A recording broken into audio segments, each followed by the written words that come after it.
इस समय मेरी पत्नी को छोड़ दो।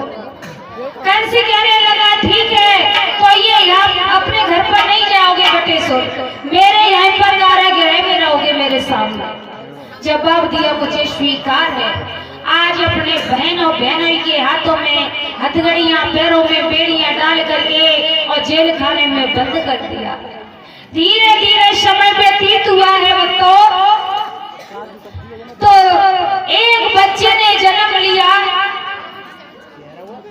देवकी खिलाने लगी, सियाने लगी, भूल गई मेरे वादा किया है मुझे इस बालक को भैया को देना है। उसी समय वसुदेव कहने लगे देवकी इस बालक को दो और मैं शर्ता अनुसार कंस को दे करके आऊंगा। उसी समय देवकी कहने लगी ये क्या करोगे स्वामी। उसी समय वसुदेव समझाने लगे सुनो देवकी,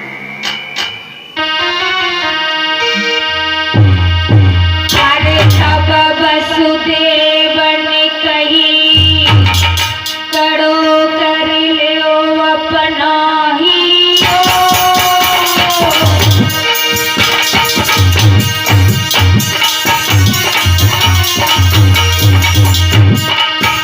अरे तब वसुदेव ने कही करो कर लो अपना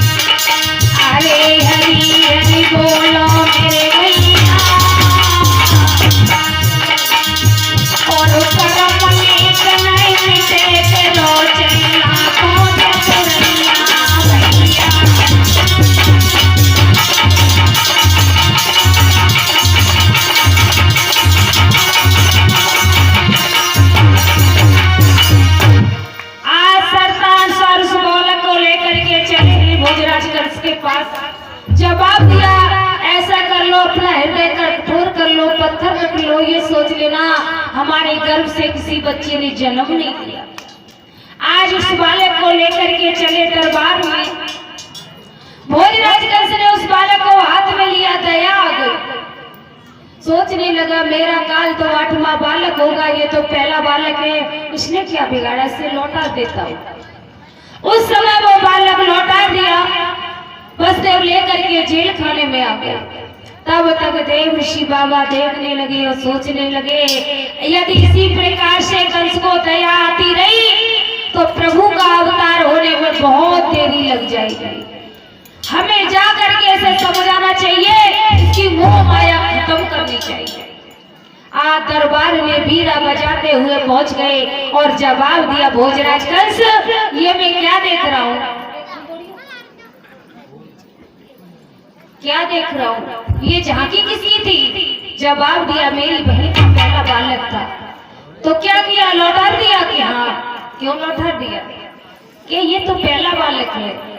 जवाब दिया पहला बालक कोई सा भी 8वां हो सकता है। वो कैसे, कि सुनो, एक 8 पंखुड़ियों का फूल लिया और गिनती गिनाई। ये देखो भोजराज कंस, ये कली गिनते गिन के बताता हूँ, 8वां पहला हो सकता है और पहला 8वां हो सकता है। कैसे, 1 2 3 4 5 6 7 8, ये 8वीं हो रही है। अब इसको छोड़ करके गिनना, उल्टा गिनाओ तो 8वीं ईद हुई, वो पहली कर दी। 1 2 3 4 5 6 7 8, 8वीं पहली कर दी और पहली 8वीं कर दी। सोई भोजराज कंस समझ गया कोई सा भी बालक 8वां हो सकता। अब मैं 8 की गिनती नहीं छोड़ूंगा, कोई सा भी बालक नहीं छोड़ूंगा। आज दौड़ता हुआ गया और जा करके देवकी की गोद से उस बालक को छीन लिया और एकदम उठा करके और चट्टान पर पटक दिया। आज देवकी रोती की रोती रह गई। धीरे धीरे भोजराज कंस ने 6 बच्चों को इसी प्रकार से मार दिया। जब 7वां गर्भ आया तो योग माया द्वारा देवकी के गर्भ को खींच करके रोहिणी के गर्भ में प्रवेश कर दिया। समय आने पर उस गर्भ से बलराम का अवतार हुआ। अब भक्तों, जब 8वें गर्भ की बारी है, जब 7वां गर्भ रोहिणी के गर्भ में पहुंचा दिया तो जवाब दिया कि देवकी का 7वां गर्भ खंडित हो गया। अब 8वें गर्भ की बारी है तो भोजराज कंस तैयारियां किस तरह से कर रहा है। 8वें गर्भ की बारी थी, राजा ने करी तैयारी थी। आज भक्तों, जहाँ एक पहरेदार लगा है, वहां पर 4-4 पहरेदार लगवा दिए, और जहाँ पर एक 2-2 पहरेदार थे वो 4 कर दिए। जहाँ ताले एक थे, संगीन ताले 4-4 डलवा दिए। दाइयां 4-4 कर दी है पास में। 8वें गर्भ की बारी थी, कंस ने करी तैयारी थी, और राजा का पहरेदारी में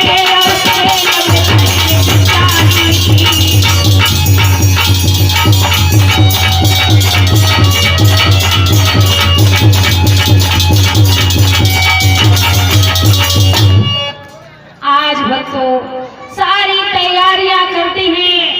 आज रात्रि में चतुर्भुजी भगवान प्रकट हो गए। प्रकाश ही प्रकाश चमक रहा है दीवार पर। उसी समय बसदेव कहने लगे, प्रभु इतना तेज है, इस तेज को छुपा लो। चतुरानंद भगवान ने दर्शन दिए देवकी बसदेव को। सोचने लगे, यदि मैं इस तरह से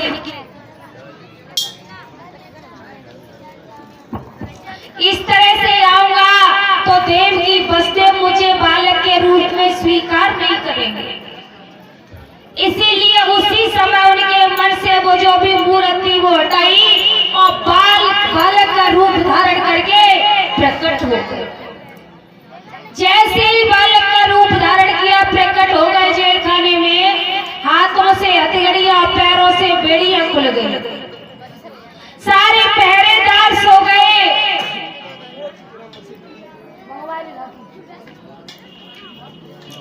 पहरेदार सो गए। भक्तों, क्या हुआ? आकाशमार्ग से छपड़िया आई। उस छपड़िया में उस बालक को रखा। देवकी कहने लगी, स्वामी इस बालक को बचा लो, किसी भी प्रकार से बचाओ, बचा लो। आपके हाथों में हथकड़ियां नहीं है, पैरों में बेड़ियां नहीं है, और देखो ये ताले भी खुल गए, सारे पहरेदार सो रहे हैं। ऐसा करो, इस बालक को यहाँ से भगा दो, कहीं भी छोड़ आओ, मेरा बच्चा जीवित रहे चाहे कहीं भी। आज क्या हुआ भैया कि हरि ने जन्म लाए कि